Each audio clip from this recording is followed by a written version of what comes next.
Je vais revenir sur un aspect de l'histoire qui me semble a été passé sous silence de par un manque d'archives, un manque de découvertes archéologiques et puis qui fait partie tout simplement des contes, des mythes et des légendes, mais que la version officielle n'a pas divulgué, répertorié et divulgué. Cela veut dire que on va faire l'analyse sur ce qui fut, ce qui est et ce qui peut-être sera demain à voir. Alors il y a plusieurs légendes sur l'origine de l'humanité, l'origine de la création, mais on va essayer de faire une déduction logique par rapport à non pas une histoire entière, mais plutôt par rapport à certains extraits de différentes histoires. Selon certaines légendes, il n'y aurait pas que 5 continents, mais il y aurait eu, à une époque, dans une autre ère, 16 continents. On est dans les contes, les mythes et les légendes. Bref, cela revient à dire que l'humanité est bien plus ancienne que ce que l'on pense ou ce qui a été répertorié. Vu que visiblement l'océan, la montée des eaux, la montée des océans a englouti, on va dire, plus d'une dizaine de continents.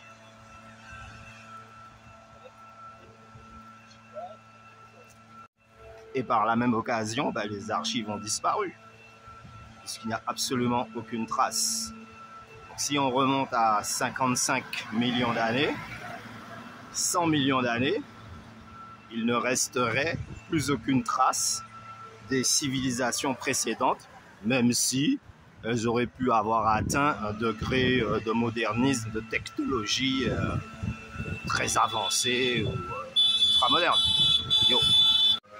Mais, comme dans toute chose, certaines connaissances ont pu se transmettre de façon mentale, sur une base de réflexion intelligente. Et maintenant, on découvre sur l'océan, on découvre un petit peu partout autour du monde différentes constructions datées de près de 50 000 ans, 70 000 ans. Donc, mais vous imaginez bien que si, depuis à cette époque, les connaissances étaient déjà aussi avancées en matière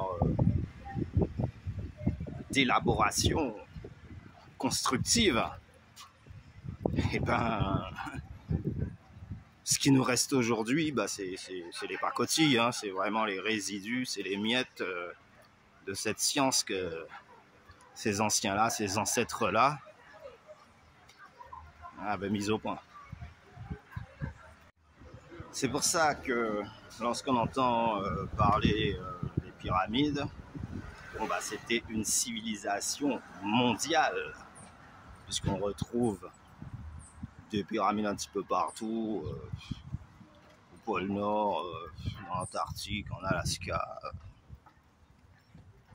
Il y a aussi des tunnels, des constructions, des villes souterraines carrément, à plus de 200-300 mètres sous terre. C'est des vrais bunkers préhistoriques, à tel point qu'on a du mal à penser que ce sont les humains qui ont construit ça. On a même dit que ce sont les êtres surdoués venus de X planètes.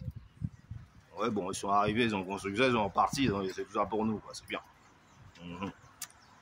C'est une théorie, on va pas la réfuter, mais enfin, on met un point d'interrogation quand même, dans la mesure où les preuves. Aucune civilisation n'arrive quelque part, construit des trucs magnifiques et puis disparaissent. Je laisse ça pour... c'est bizarre. Alors la logique voudrait, mais qu'est-ce qui a pu se passer?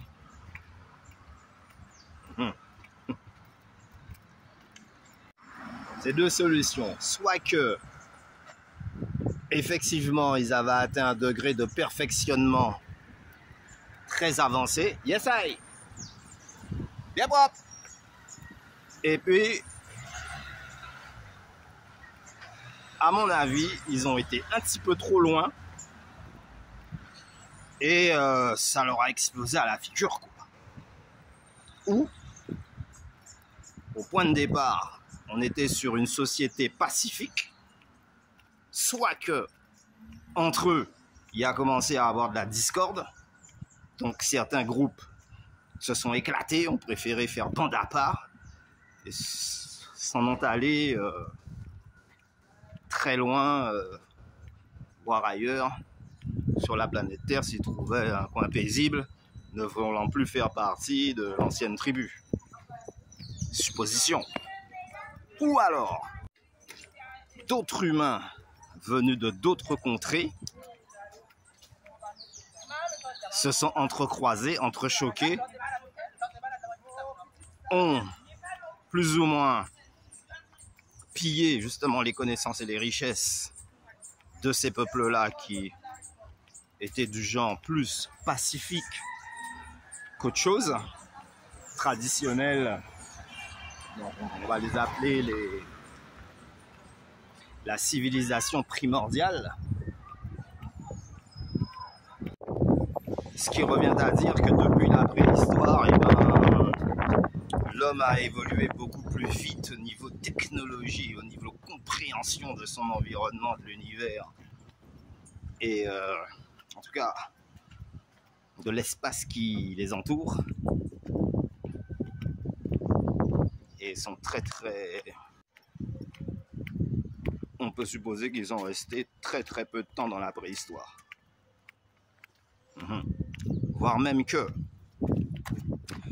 en arrivant sur la planète Terre, ils avaient déjà compris le truc. Et de façon innée, de façon complètement aléatoire.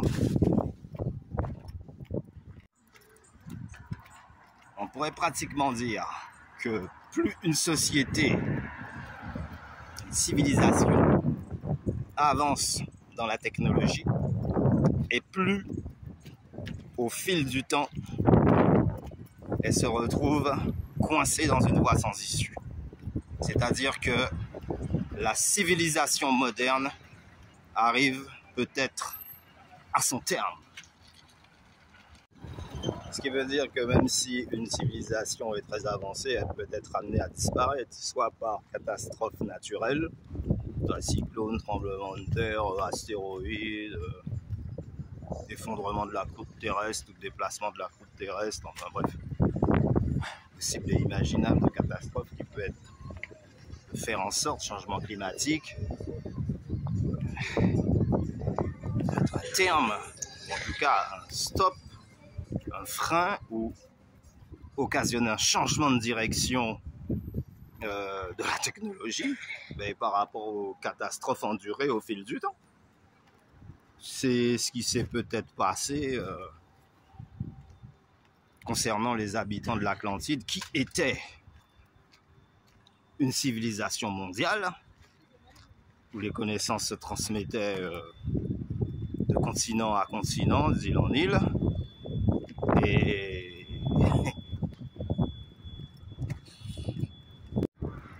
ayant subi justement de différentes difficultés climatiques, on finit par petit à petit se réorienter et puis au final disparaître, hein. Simplement. Ouais, c'est le problème des civilisations anciennes qui ont disparu sans qu'on sache vraiment la cause, le comment et le pourquoi. Mais en remontant le fil du temps et de façon logique, un peu profiler, on peut supposer qu'effectivement les mondes d'avant étaient beaucoup plus pacifiques que le monde de maintenant, ce qui expliquerait l'étendue de leurs connaissances à l'échelle mondiale. Si jamais c'était des peuples déjà arriérés d'esprit, bah, ils n'auraient rien pu élaborer d'aussi fin, d'aussi perfectionné. Maintenant, ces mêmes peuples ont transmis leur savoir, mais au fil des millénaires, et forcément, certaines connaissances se sont évaporées dans la nature, ont disparu, se sont désagrégées. Mais par une déduction logique, on n'est pas les premiers, par exemple, à avoir expérimenté l'électricité, le magnétisme. Parce qu'on voit que, à travers les découvertes archéologiques, ils étaient quand même sacrément avancés, quoi. C'est pas juste un peu. D'autant plus que si on remonte aux 5 derniers siècles, donc on parle des années 1500 ou peut-être même un peu avant, ils ont commencé à faire les châteaux forts. Je suis pas sûr qu'à notre époque, il y ait un architecte qui serait capable d'élaborer, de mettre en place, faire une mise en œuvre globale, même les plans, pour fixer un château fort au-dessus d'une falaise. Et pourtant, il n'y a que 500 ans. Donc s'il y a 500 000 ans, s'il y a 55 millions d'années, 100 millions d'années, à mon avis, on n'est pas au bout. On n'est pas au bout du fin mot de l'histoire.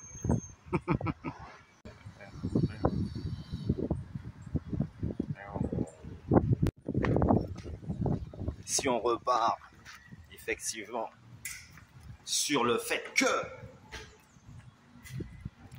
il y a 100 millions d'années, il y avait une civilisation mondiale sur la planète Terre et que leurs connaissances se sont étendues parmi différents peuples, la logique voudrait que les pyramides d'Égypte sont juste les derniers vestiges de ces civilisations anciennes, de ces civilisations primordiales qui, justement, tout était basé sur l'esprit et tout était basé sur le sacré. C'est-à-dire, il pleuvait, c'était grâce au ciel, l'orage, c'était grâce au ciel. Enfin, tout avait un caractère sacré. L'élaboration des... Bah, ils ont vite compris que tout était réglé par cycle, le jour, la nuit, et ainsi de suite. Donc par une déduction logique qui n'avait rien à voir à une intelligence poussée, par une simple déduction, les gars ils sont arrivés à des conclusions géniales.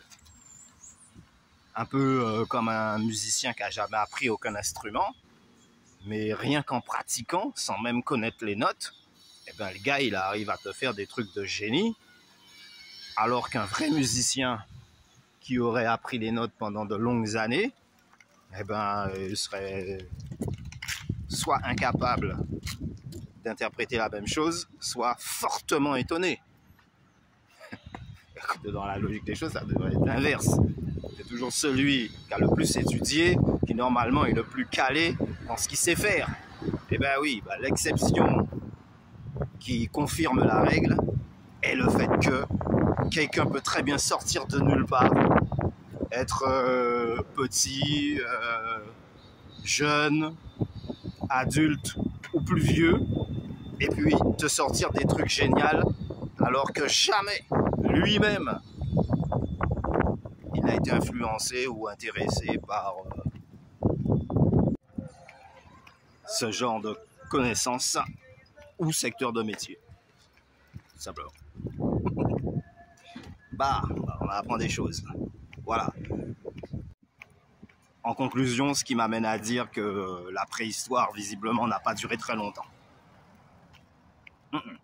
Et très tôt, les hommes ont vite compris comment fonctionnait le système solaire et se sont mis à voyager sur toute la Terre parce qu'ils ne pouvaient pas quitter le lieu où ils étaient, à supposer que rien ne les obligeait à changer de zone.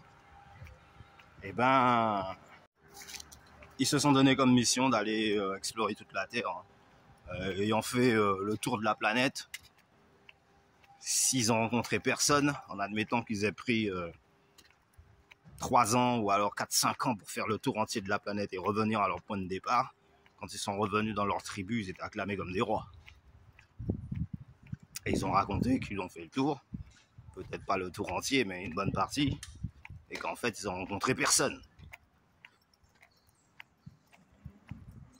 Mais, au fil du chemin, ils ont semé des petits cailloux blancs, ils ont placé des repères en fonction effectivement de certaines étoiles, de façon à ce que lorsque d'autres générations viendraient à passer sur le même lieu, verraient que forcément il y a eu passage, preuve